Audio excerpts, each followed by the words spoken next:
सरकार में अपराधियों का हौसला बुलंद। अपहरण कर बंधक बनाकर सामूहिक दुष्कर्म के मामले को लेकर गोरखपुर में सौंपा गया ज्ञापन। गोरखपुर 25 मई दिन सोमवार। धर्मसंधा टाइम्स न्यूज चैनल। जिला ब्यूरो चीफ शैलेश पांडे की रिपोर्ट।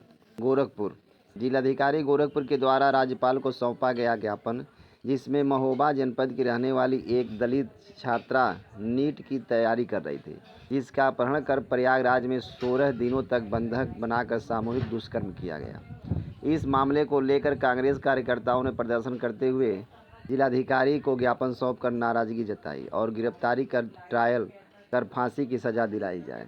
आइए कांग्रेस के पदाधिकारी राम हरि राय मधुकर का क्या कहना है, आइए जानते हैं। परिचय दीजिए। पंडित राम हरि राय मधुकर जी। 328 विधानसभा चिल्लूपार जी। जनपद गोरखपुर उत्तर प्रदेश भारतीय राष्ट्रीय कांग्रेस पार्टी का एक छोटा सा कार्यकर्ता हूं। जी। प्रेस कॉन्फ्रेंस का मुख्य उद्देश्य भारतीय जनता पार्टी के लोगों द्वारा हमारे जनप्रिय नेता उत्तर प्रदेश कांग्रेस कमेटी के अध्यक्ष माननीय अजय राय जी के ऊपर गलत ढंग से बयानबाजी करके भारतीय जनता पार्टी के लोग उनका विरोध कर रहे हैं। मामला सिर्फ इतना है कि महोबा की एक लड़की के साथ बलात्कार होता है। 16 दिन 15 दिन 16 दिन तक उसका अपहरणकर्ता उसके अपहरण करके उसको ले जाते हैं। उसके प्राइवेट पार्ट्स को सिगरेटों से जलाया जाता है। प्रशासन उसको पाती है, लेकर के आती है। अजय राय जी उस नीट की छात्रा के घर जाते हैं और उन्होंने सरकार पर हमले किए। उन्होंने कहा कि सरकार चाहे प्रधानमंत्री की हो, चाहे आदरणीय मुख्यमंत्री जी हो, लेकिन किसी लोगों ने इस घटना का संज्ञान लेकर के जिस तरह से सरकार को सख्त कार्रवाई करनी चाहिए वह कार्रवाई नहीं हो रही। लिहाजा हम प्रशासन से मांग करते हैं कि नीट की छात्रा के साथ न्याय होना चाहिए। मात्र इतनी सी बात को लेकर के जब दबाव बनाया गया तो इस पर इन लोगों ने मतलब क्योंकि इनको पता है कि माननीय अजय राय जी जब से उत्तर प्रदेश कांग्रेस कमेटी की बागडोर संभाले हैं तब से लेकर आज तक छोटे छोटे बिंदुओं को लेकर के और बड़े बड़े बिंदुओं को लेकर के पूरे प्रदेश में उनका दौड़ा जारी है, संघर्ष जारी है। अब उनको पता है कि अजय राय को यदि गिरफ्तार कर लिया गया, अजय राय को यदि हम जेल के अंदर कर देंगे तो हम बंगाल की तरह से जिस तरह से फ्रॉड करके हमने चुनाव जीता है उत्तर प्रदेश में भी हम चुनाव जीत जाएंगे। लेकिन ये उनके लिए बहुत ही मुश्किल का समय होगा, क्योंकि कांग्रेस का एक एक कार्यकर्ता आज के डेट में अजय राय जी के लिए जान हथेली पर रख करके जेल जाने के लिए तैयार है। न थके हैं पांव अभी न हिम्मत हारी है। जज्बा है परिवर्तन का, इसलिए संघर्ष जारी है। तो हम अब यह परिवर्तन का मूड बना चुके हैं। छोटे छोटे बिंदुओं का, चाहे छोटे छोटे बिंदु हो या बड़े बड़े बिंदु हो, हर बिंदु को लेकर के हम जनता के पास जा रहे हैं। अजय राय जी के नेतृत्व में अजय राय जी स्वयं जा रहे हैं और संघर्ष का बिगुल बच चुका है। वर्तमान सरकार जीरो से वादा करती है कि जीरो टॉलरेंस से उत्तर प्रदेश जीरो टॉलरेंस की वादा करती है, तो इसका बड़ा आरोप लगा रहे हैं। अब आप स्वयं देख लीजिए, सरकार जीरो वो दावा करती है और जो घटना इस तरह से घट रही है। एक बलात्कार दिल्ली में होता है, माननीय मनमोहन सिंह जी की सरकार रहती है, उस बालिका को, उस बच्ची को विदेश उसकी दवा करने के लिए भेजा जाता है और आंदोलन भाजपा द्वारा इस तरह से किया जाता है कि मनमोहन सिंह की सरकार चली जाती है। अभी 3 दिन पहले उसी तरह की घटना दिल्ली में हुई है। अब यही है आप जो आपको गलत ढंग से, हमको इस जनता को गलत ढंग से डाइवर्ट करके समझाया जाता है कि नहीं बहुत सब कुछ ठीक है, डीजल पेट्रोल की कहीं कोई कमी नहीं है। हमारे मंत्री बोलते हैं, गृह मंत्री बोलते हैं, प्रधानमंत्री बोलते हैं, लेकिन मीडिया ही बता रही है कि सारी जगह लाइन लगी हुई है, हर जगह ब्लैकिंग हो रही है। क्या है ये सब? जो आप, इसका मतलब साफ साफ सही है कि जो आप कह रहे हैं वो बिल्कुल कर नहीं रहे। जनता के साथ किया गया हर वादा आपका झूठा है।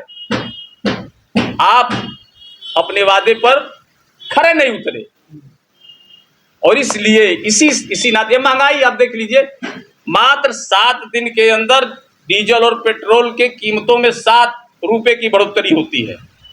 यदि कांग्रेस की गवर्नमेंट रहती और 1 रुपए यदि बढ़ती कीमत, तो ये भज मंडली के लोग अब तक न जाने क्या कर दिए होते। लेकिन हम हैं कि शालीनता से जवाब देंगे। हम संस्कारवान लोग हैं, हमने संविधान की रचना की है, हम संविधान के इतर कोई काम कर ही नहीं सकते। हम मर्यादित भाषा बोलते हैं, मर्यादित शब्दों का प्रयोग करते हैं, हम किसी के लिए अमर्यादित शब्दों का प्रयोग नहीं करते। भारत को आजाद हुए लगभग 18 वर्ष के करीब हो गए। 18 वर्षों में तमाम सी सरकारें आई गई, अभी तक भारत में से कुछ व्यवस्थाएं क्यों नहीं हो पाई कि भारत आत्मनिर्भर हो पाया? जी, सबसे बड़ी बात कि जब हमको देश के सत्ता की बागडोर जब मिली कांग्रेस के हाथों में, तो भारत के पास अर्थाभाव था, कुछ था ही नहीं।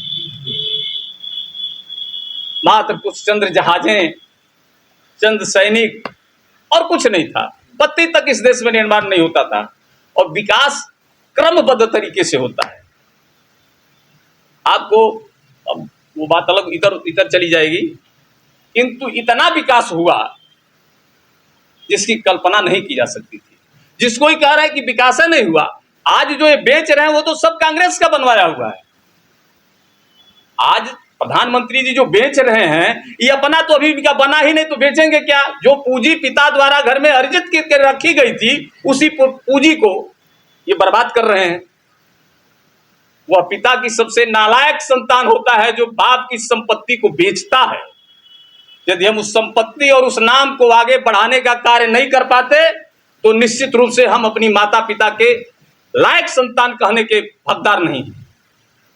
ऐसा क्या वक्तव्य रहा अजय राय जी का कि जहाँ जगह जगह उनका पुतला फूका जा रहा है? ऐसा मत बताया, आपको क्या वक्तव्य रहा? उसको कहना अशोभनीय टिप्पणी है। यह नहीं कोई बता रहा है कि अजय राय ने और क्या कहा, क्या गाली दी माननीय प्रधानमंत्री महोदय जी को, क्या माननीय गृह मंत्री जी को उन्होंने किस भाषा का प्रयोग, क्या भाषा थी वो शब्द कौन से थे? और इतने बड़े शब्द नहीं थे जितना बड़ा शब्द प्रधानमंत्री ने कहा था। जर्सी बछड़ा बोला था, हमारी नेता आदरणीय सोनिया गांधी को बरवाला कहा था। अब इससे ज्यादा अशोभनीय बात क्या हो सकती है? इससे ज्यादा अमर्यादित शब्द क्या हो सकते हैं? आप बताएं मुझको। इस देश का काला धन का प्रधानमंत्री जी आने से पहले काले धन का जिक्र किए थे, काला धन कहाँ? वो लाना ही नहीं था उनको, चूंकि ज्यादा से सारे काले धन तो इन्हीं लोगों के हैं।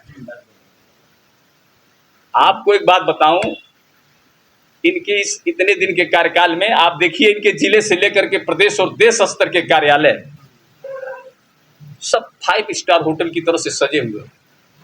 हम इनसे ज्यादा दिनों से हम सत्ता में रहे, लेकिन हमारे प्रदेश कार्यालय को भी खाली कराने की चेष्टा की जा रही है। जिले में कार्यालय था, उसको एन केन प्रकारेण हड़पने का खतना कर दिए ये लोग।